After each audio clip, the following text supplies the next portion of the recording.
అందరికీ నమస్కారం. నా పేరు Niharika. Welcome back to my YouTube channel Niharika చెప్పే కథలు. విజయలక్ష్మి గారు రచించిన హిమసుందరి నవల పార్ట్ 3. ప్రీవియస్ పార్ట్స్ మీకు కింద డిస్క్రిప్షన్లో లింక్ ప్రొవైడ్ చేస్తాను. మీరు కనుక చూడకపోతే చెక్అవుట్ చేసేసేయండి. ఇంకెందుకు ఆలస్యం, మనం వీడియోలోకి వెళ్ళిపోదాం. సాధారణంగా ప్రతి ఆడపిల్లకి కాపురానికి రాగానే అత్తవారిల్లు అనబడే ఆ కొత్త చోట ఎమడడానికి కాస్త టైం పడుతుంది. కొందరికి చిన్న సమస్యలు ఎదురైతే మరికొందరికి పెద్ద సమస్యలు భయంకరంగా కనిపిస్తాయి. అత్తవారింట్లో వాతావరణందేముంది? అత్త, మామ, మరిది, ఆడపడుచు, బావగారు, తోడికోడలు, రకరకాల మనస్తత్వాలు, సూటిపోటి మాటలు, వాళ్ళ పద్ధతులు, ఇలా ఎన్నో సమస్యలు. అన్నింటినీ ఎదుర్కోవాల్సి వస్తుంది. సీతకి అత్తగారిల్లు ఉంది. దాని తాలూకు మనుషులు ఉన్నారు. అయితే అత్తవారిల్లు పల్లెటూరులోను, ఆడపడుచు పెళ్ళై బాంబేలోను, ఓ బావగారు కలకత్తాలోను, అలా తలా ఒక చోట ఉన్నారు. సీత భర్తతో పాటు విజయవాడలో ఉంది. సీతా మనోహరి, రామకృష్ణ ఇద్దరు. మూడో ప్రాణిగా కుక్క, పిల్లి లాంటివి కూడా లేవు. సీతకి నవలలు, సినిమాలు ఇష్టం. రామకృష్ణకి అంతే. సరిగ్గా ఆ రెండే ఇష్టం. రామకృష్ణ 10 గంటలకి భోంచేసి స్కూటర్ మీద రయ్యిన తిరిగి వస్తాడు. వస్తూ ఆఫీసువి వార మాసపత్రికలు, నవలలు తెస్తాడు. సీతకి మంచి పనిమనిషి దొరికింది. అంట్ల గిన్నెలు కడగటం, ఇల్లు తుడవటం, పంపు నీళ్లు అన్నింటిలో పట్టి నింపటం కాక ఇంట్లోనే బట్టలు కూడా ఉతుకుతుంది. ఉదయం వచ్చినప్పుడు ఉతికి ఆరేసి, మధ్యాహ్నం వచ్చినప్పుడు తీసి మడతలు కూడా పెట్టి అందిస్తుంది. సీతకి వంట తప్పించి వేరే పనంటూ లేదు. రామకృష్ణకి ఆఫీసు తప్పించి వేరే పని లేదు. దాంతో ఎన్ని సినిమాలు చూసినా, వార మాసపత్రికలు కరకరా నమిలేస్తూ, నవలలు తెగ దిగమింగేస్తూ ఎన్ని చేసినా సమయం మిగిలిపోతూనే ఉంది. ఇద్దరూ హాస్యప్రియులు, సరదావాళ్ళు కావటం, దాంతో కోపతాపాలు, సూటిపోటు మాటలకు వాళ్ళ మధ్య తావే లేదు. ఓ రోజు నాకేం తోచటం లేదు అంది సీత. నాకు అలాగే ఉంది అన్నాడు రామకృష్ణ. వీళ్ళిలా బోర్ ఫీల్ అవుతున్న సమయంలో ఓ నవల చదివారు.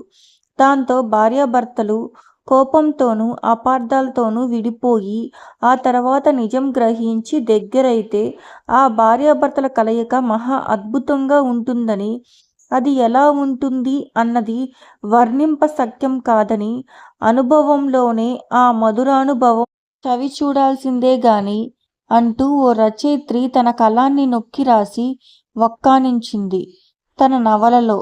అది చదివి మన మధ్య కోపం చోటు చేసుకుంటే బాగుండును అంది సీత సీరియస్గా. కోపం కన్నా అపార్థమైతే బాగుంటుందేమో సాలోచనగా అన్నాడు రామకృష్ణ. ముందు కోపం చూద్దాం, అది బాగుంటే అపార్థం దాకా పోదాం అంది సీత. నీ ఇష్టం అన్నాడు రామకృష్ణ. అదే మొదలు. వాళ్ళు కోపం గురించి చాలా ట్రై చేస్తున్నారు కానీ అదేం పాపమో వాళ్ళకి కోపగించుకునే విషయాలలో కూడా నవ్వు రావటం మొదలుపెట్టింది. దానికి కారణం వాళ్ళు తొందరలోనే గ్రహించారు.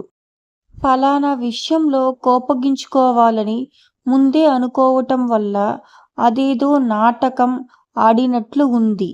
దాంతో వాళ్ళ నవ్వాపుకోలేకపోయారు. దాంతో ఆ సీను రసాభాస అయ్యేది. ఓ రోజు తెలిసిన దూరపు బంధువు వాళ్ళింటికి వచ్చాడు. కాఫీ తీసుకురా అన్నాడు రామకృష్ణ.